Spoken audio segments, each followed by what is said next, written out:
청매로 큐티하기 12월 3일 본문 사사기 16장 15절에서 31절 말씀을 제가 잠시 기도함으로 함께 묵상하도록 하겠습니다. 살아계신 하나님 아버지, 오늘도 하나님 말씀을 통하여 마땅히 행해야 할 바를 알려주시고 우리의 마음의 평안을 허락하여 주옵소서. 감사하며 예수님의 이름으로 기도드립니다. 아멘. 오늘도 관찰, 해석, 적용의 단계로 말씀 묵상을 진행해 보도록 하겠습니다. 그 후에 들릴라가 삼손에게 말했습니다. 당신은 나를 믿지도 않으면서 어떻게 사랑한다고 말할 수 있어요? 당신은 3번이나 나를 속였어요. 당신은 당신이 가진 위대한 힘이 어디서 나오는지 나에게 가르쳐 주지 않았어요. 들릴라는 매일 그 비밀을 가르쳐 달라고 삼손을 졸라댔습니다. 삼손은 귀찮아서 죽을 지경이었습니다. 결국 삼손은 들릴라에게 모든 것을 가르쳐 주었습니다. 삼손이 말했습니다. 나는 아직까지 내 머리를 깎은 적이 한 번도 없소. 나는 태어날 때부터 나시린으로 하나님께 바쳐진 사람이요. 누구든지 내 머리를 밀면 나는 힘을 잃어 보통 사람처럼 약해지고 마오. 들릴라는 삼손이 사실을 이야기해 주었다는 것을 알았습니다. 그래서 들릴라는 블레셋 왕들에게 심부름하는 사람을 보내어 말했습니다. 한 번만 더 오세요. 삼손이 나에게 모든 것을 말해 주었어요. 그러자 블레셋 왕들이 들릴라에게 돌아왔습니다. 블레셋 왕들은 들릴라에게 주기로 약속한 은을 주었습니다. 들릴라는 사사기 16장 4, 5절 말씀 보면 삼손이 사랑하는 여인이었고 블레셋 족속에 속한 사람이었음을 알 수 있습니다. 블레셋 사람들은 그 들릴라에게 와서 삼손을 깨워서 무엇으로 말미암아 그 큰 힘이 생기는지, 그리고 우리가 어떻게 하면 그를 능히 결박하여 굴복하게 할 수 있을지를 알아달라. 그러면 은 1100개씩을 주겠다 라고 제안을 했습니다. 이에 들릴라가 그 비밀을 알아내기 위하여 삼손을 유혹하고 괴롭히는 그런 장면이 나옵니다. 들릴라가 계속 그 힘의 비밀을 알고자 했을 때 삼손은 거짓으로 3번이나 일전에 대답한 적이 있었지요. 새 활줄 7으로 나를 결박하면, 새 밧줄들로 나를 결박하면, 나의 머리털 7가닥을 배틀의 날실에 섞어 짜면 자신의 힘이 약해질 것이다 라고 거짓으로 말한 적이 있었습니다. 그러나 오늘 본문에서 정말 비밀을 실토하고 말지요.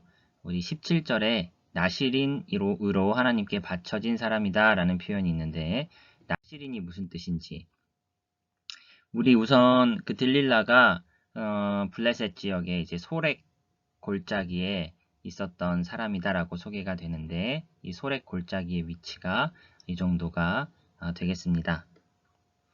이따가 소라와 에스다올 사이에 삼손이 죽어 무덤에 장사되는 이야기가 나오는데, 소라와 에스다올은 이따 한 번 더 지도를 통해 확인해 보도록 하겠습니다. 들릴라는 삼손을 자기 무릎에 누이고 잠들게 했습니다. 그리고 사람들을 불러 삼손의 머리털을 7가닥을 밀게 한 뒤 그를 건드리고 나서 힘이 없어진 것을 알았습니다. 그래서 들릴라가 삼손에게 소리쳤습니다. 삼손, 블레셋 사람들이 당신을 잡으러 왔어요. 삼손은 잠에서 깨어나 전처럼 힘을 써야지 하고 생각했습니다. 삼손은 여호와께서 자기를 떠나셨다는 것을 알지 못했던 것입니다. 마침내 블레셋 사람들은 삼손을 사로잡았습니다. 그들은 삼손의 2눈을 뽑은 뒤 가사로 데려갔습니다. 블레셋 사람들은 삼손을 구리사슬로 묶어 감옥에 넣고 곡식을 갈게 만들었습니다. 그때 삼손의 머리가 다시 자라기 시작했습니다. 나시린이란 무엇인가? 민수기 6장 2절 말씀 보시면 이스라엘 자손에게 전하여 그들에게 이르라. 남자나 여자가 특별한 서원 곧 나시린의 서원을 하고 자기 몸을 구별하여 여호와께 드리려고 하면 자기 몸을 구별하는 모든 날 동안에는 포도나무 솟아는 씨나 껍질이라도 먹지 말지며 그 서원을 하고 구별하는 모든 날 동안은 삭도를 절대로 그의 머리에 대지 말 것이라. 자기 몸을 구별하여 여호와께 드리는 날이 차기까지 그는 거룩한즉 그의 머리털을 길게 자라게 할 것이며, 나시린이라고 해서 자기 몸을 여호와께 구별하여 드리는 사람, 이 사람은 사는 날 동안에 자신의 몸을 구별하기로 하는 날 동안에 포도나무 솟아는 절대로 먹으면 안 되고 머리털을 삭도로, 아마 면도기 같은 것을 지칭하는 표현인 것 같은데요. 삭도로 머리카락을 자르면 안 된다 라는 나실인 규례가 있어 왔는데, 삼손은 자신의 태어날 때부터 나실인으로 자신을 여호와께 구별하여 드렸어야 하는 사람임에도 불구하고 포도원에 가까이 하고, 그리고 시체, 자신이 손으로 찢어 죽인 사자의 시체 몸속에 벌들이 그 사자의 시체 안쪽에 벌집을 만들었는데, 그 부정한 시체에 손을 대서 꿀을 먹고, 그리고 오늘은 급기야 머리털이 밀리는 그렇게 되므로 힘을 잃었다라고 이렇게 기록이 되어 있는데, 삼손의 힘의 근원은 머리털이었는가? 그리고 21절에 곡식을 갈더라 라는 표현이 나오는데, 이는 대개 사회에서 가장 낮은 계층 사람들이 하는 일이었다고 합니다. 나귀나 노예 노동으로 동력을 공급할 수 있었던 커다란 회전 맷돌은 아니었대요. 구약시대 이후까지 그것은 발명되지 않았기 때문에 동물이나 노예들의 힘을 빌어 돌리는 회전식 맷돌은 아니고, 에블라라는 지역에서 발견된 바 있는 손맷돌을 사용하여서 곡식을 갈았던 것으로 추정할 수 있다라는 기록입니다. 블레셋 왕들이 자기들의 신 다곤에게 큰 제사를 드리기 위해 함께 모였습니다. 그들은 우리의 신이 우리의 적인 삼손을 넘겨주었다고 하며 즐거워했습니다. 블레셋 왕들은 삼손을 보고 자기들의 신을 찬양했습니다. 이놈이 우리 땅을 망쳐놓았고 우리 백성을 많이 죽였다. 그러나 우리 신이 도우셔서 우리 원수를 사로잡게 하셨다. 블레셋 백성은 매우 즐거워하며 말했습니다. 삼손을 끌어내어 제주를 부리게 하자. 그들은 삼손을 감옥에서 끌어냈습니다. 삼손은 그들을 위해 제주를 부렸습니다. 블레셋 사람들은 삼손을 다곤 신전의 두 기둥 사이에 세워 놓았습니다. 한 노예가 삼손의 손을 붙잡고 있었는데 삼손이 그 노예에게 말했습니다. 내 손으로 신전의 기둥을 만지게 해다오. 그 기둥에 기대고 싶다. 삼손이 결박당함은 블레셋의 신 다곤의 승리일까요? 사사기 16장 20절 아까 말씀 보시면은 여호와께서 삼손을 떠나셨기 때문에 힘을 잃은 것으로 보아야 할 것입니다. 머리카락은 단지 상징에, 표징에 불과한 것이라 말할 수 있겠고, 정말 다곤이 여호와보다 힘이 세서 삼손이 패한 것이다 라고 보면은 안 되겠지요. 하나님께서 삼손을 떠나셨기 때문에 삼손이 힘을 잃고 다곤 신을 섬기는 블레셋 사람들에게 잡힌 것이다 라고 볼 수가 있겠습니다. 온 세상의 주관자는 여호와이시죠. 제주를 부렸다. 삼손이 부린 제주는 그의 눈이 먼 것과 관련되었을 것이다. 앞에 장애물을 놓고 그를 때리거나 넘어지게 하는 것은 눈먼 사람을 익숙치 않은 곳에서 고문하는 잔인한 고문법이 있었던 것으로 미루어 보아 삼손이 부린 제주는 그의 눈이 먼 것과 관련이 있는 고문과도 같은 행동이었다라는 것이고요.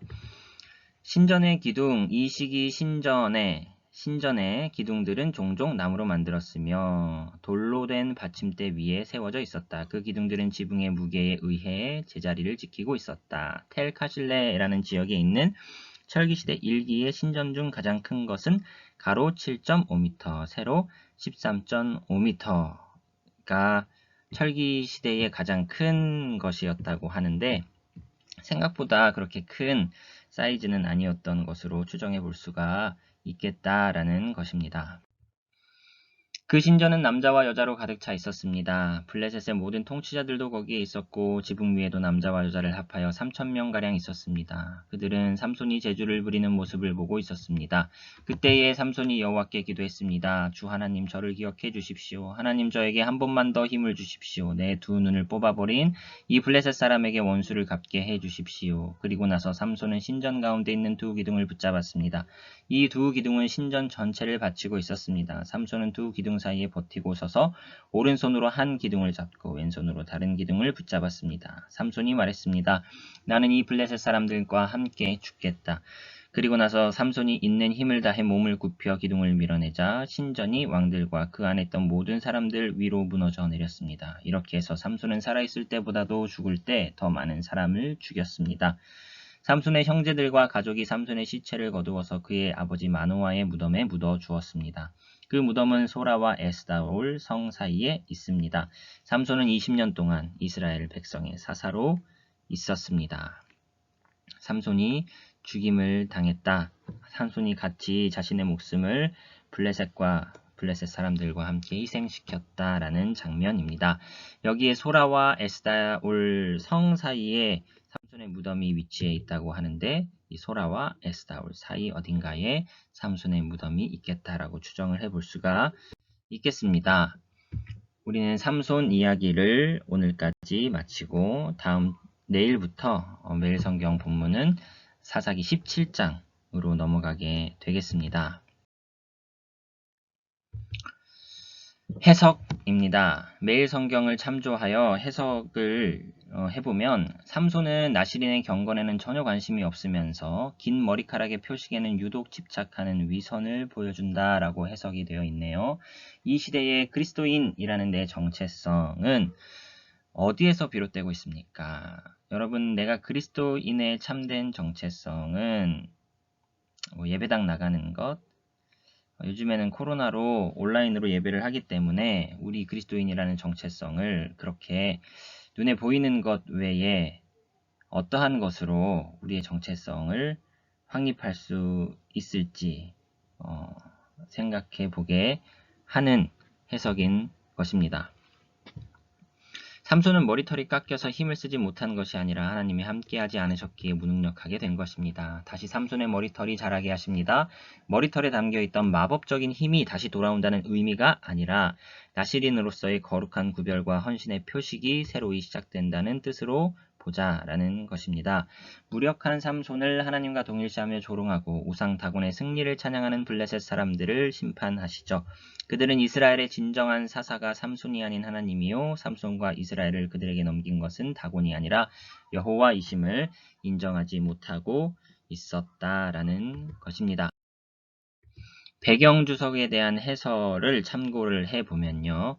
민수기 6장 5절에 대한 해설을 보라. 삼손은 여러 번에 걸쳐 서원을 어겼지만 포도원에도 가까이 하고 시체에 부정한 것에 손을 넣어 꿀을 먹기도 하고 그런 상황에서는 그저 서원을 갱신하면 되었대요. 그렇지만 머리카락을 미는 것은 서원을 끝내는 방식이 아니라라는 점에서 차이가 있었다고 합니다. 그래서 머리카락 미는 것은 다른 규정과는 달리 좀 더 큰 의미가 있었다라고 해석이 됩니다.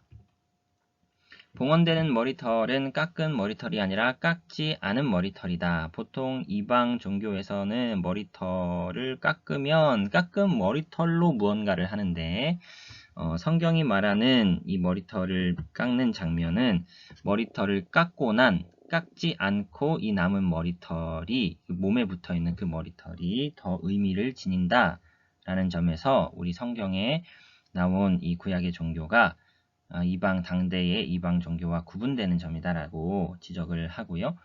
머리 모퉁이나 수염의 끝을 베지 말라는 명령에는 밭의 추수에 대해 말하는 레위기 19장 9에서 10절에 나온 것과 같은 용어가 사용된다고 합니다. 그러니까 추수를 할 때에 객과 고아와 과부를 생각하여서 밭 구퉁이까지 다 추수하지 말아라 라고 하는 장면이 레위기 19장의 장면이고요.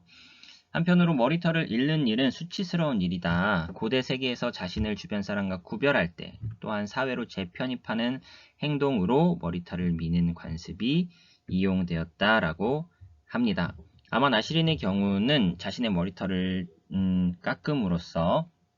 자름으로써 이제 나시린의 서원을 마치고 사회로 편입하겠습니다. 라는 행동이 될 수 있다는 것입니다. 내용을 정리해 보겠습니다. 하나님은 어떠한 분이신가요? 머리털을 다시 자라게 하시는 분. 삼손의 수준에 삼손의 수준에 맞게 다시 희망을 주신다. 라고 생각해 볼 수가 있겠습니다. 삼손은 머리털에 연연을 했지요. 하나님은 그 수준에 맞게 머리털을 자라게 하심으로 다시 희망을 주시는 분이고요. 우리는 표징에 연연하기보다 본질에 집중할 수 있어야 되겠다라고 교훈을 삼을 수가 있을 것 같습니다. 삼손은 자신이 사랑하는 들릴라의 배신으로 머리털이 밀리고 블레셋 사람에게 잡혀 조롱을 당한다. 자신의 목숨과 함께 블레셋 사람들을 희생시키죠. 정욕을 따라가는 삼손, 자신의 뜻을 이루시는 하나님, 보다 아름다운 모습으로 주님의 뜻을 이뤄갈 수는 없을까 제 고민을 적어 보았습니다. 바쁜 상황, 나의 그릇된 정욕, 주님의 뜻은 이루어진다 하겠지만 나의 모습은 어떠하여야 하겠는가 고민을 하게 됩니다. 주님과 동행하기를 사모하자, 기도하자, 말씀 보자, 정욕과 싸우자 이렇게 결단을 해 보았습니다. 기도하고 마치겠습니다. 살아계신 하나님 아버지, 우리의 부족한 모습에도 우리를 사용하셔서 하나님의 뜻 이루시겠지만 그 길이 평안하고 순탄할 수 있도록 하나님께 복종하고 주님과 친밀히 동행하는 일상을 살아낼 수 있도록 바쁘지만 일이 많고 여러 가지 고민도 있지만 하나님 동행하는 것을 무엇보다 우선시 여겨 붙잡음으로 넉넉하게 내게 주어진 일들을 잘 감당해낼 수 있는 저와 우리 친구들 다 될 수 있도록 주님 축복하여 주옵소서. 감사드리며 예수님의 이름으로 기도드립니다. 아멘. 오늘도 수고하셨습니다.